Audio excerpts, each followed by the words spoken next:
दोस्तों नमस्कार। देखिए, किताबों के बारे में अगर हम चर्चा करें तो पुस्तकें हमारी सबसे अच्छी मित्र होती हैं। इनसे लड़ाई नहीं होती। ये हमें ज्ञान प्रदान करती हैं। हमारा समय भी इनके साथ बहुत अच्छी तरह से व्यतीत हो सकता है। लेकिन मेन इम्पॉर्टेंट बात ये है कि हम किस प्रकार की पुस्तकें पढ़ते हैं और हमारा रुचि किस प्रकार की है और हम कितना फोकस उसमें करते हैं। तो देखिए, वैसे तो मैं मैनेजमेंट का छात्र हूँ। मैंने एमबीए किया, पीएचडी करी, मैं सब मैनेजमेंट में किया, एंटरप्रेन्योरशिप में मैंने पीएचडी करी। लेकिन somewhere down the line I go through the motivational books as well because it is most important because motivation is also a part of management. It is most important tool, I am telling you. तो दोस्तों, मेरे पसंदीदा लेखक हैं एक शिव खेड़ा जी। उन्होंने एक पुस्तक लिखी थी, जीत आपकी, बहुत पहले, बहुत पुरानी पुस्तक है। उन्होंने अपने यंग एज में पुस्तक लिखी थी और मैं इस पुस्तक की एक टैगलाइन से, जो इन्होंने बिल्कुल फ्रंट पे ही लिखी है, वो बहुत कैची है और बहुत कुछ कह देती है। आप लोगों ने भी ये सुनी होगी। देखिए, उन्होंने लिखा था कि जीतने वाले कोई अलग काम नहीं करते, वे हर काम एक अलग ढंग से करते हैं। शिव खेड़ा, ये देखिए आपके सामने।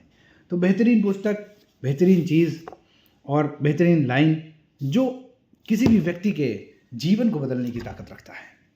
यस, ये एक सिर्फ सेंटेंस नहीं है, ये एक सिर्फ पंक्ति से नहीं कहेंगे, ये अपने आप में पूरा जीवन है, जीवन जीने का सार है।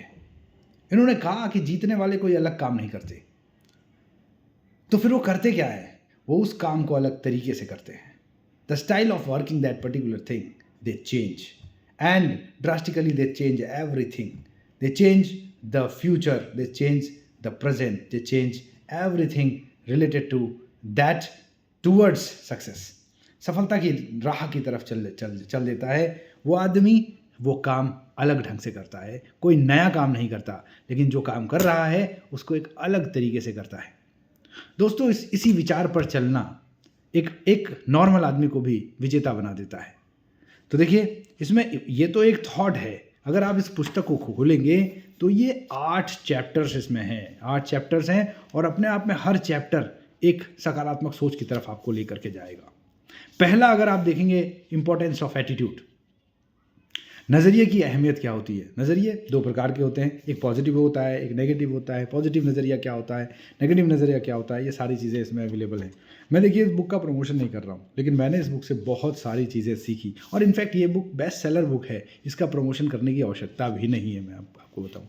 लेकिन ये किसी भी व्यक्ति के सोच को बदल कर उसको एक सफल इंसान बनाने में ये बहुत बड़ा टूल के तौर पे इस्तेमाल हो सकती है। और मैनेजमेंट में बहुत सारी चीज़ें इसमें से पढ़ाई भी जाती हैं।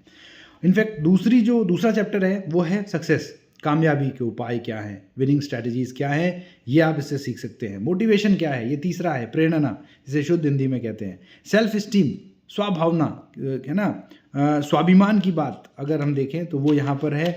और building positive self esteem and image, ये इसमें है। 5th चैप्टर है इंटरपर्सनल स्किल्स। देखिए, आपसी मेलजोल, इंटरपर्सनल, हम ये शब्द तो हमने सुना ही होगा, लेकिन ये आपसी मेलजोल कहते हैं इसे शुद्ध हिंदी में। और इसके लिए क्या करना चाहिए, क्या होता है, इंग्रेडिएंट्स आपकी पर्सनैलिटी को एक प्लीजिंग पर्सनैलिटी बनाने के लिए, ये बहुत ही महत्वपूर्ण है।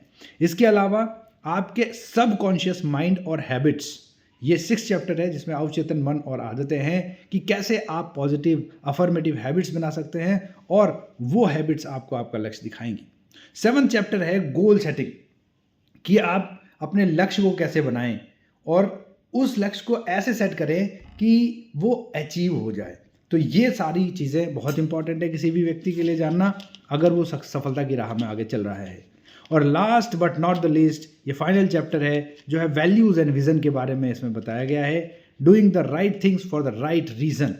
तो कोई भी काम हम कर रहे हैं सही रीज़न के साथ, यानी कि नैतिक मूल्य और दूरंदेशी बन करके आप किसी भी काम को करें, यानी कि सही काम सही वजह के लिए करना, ये बहुत इंपॉर्टेंट है।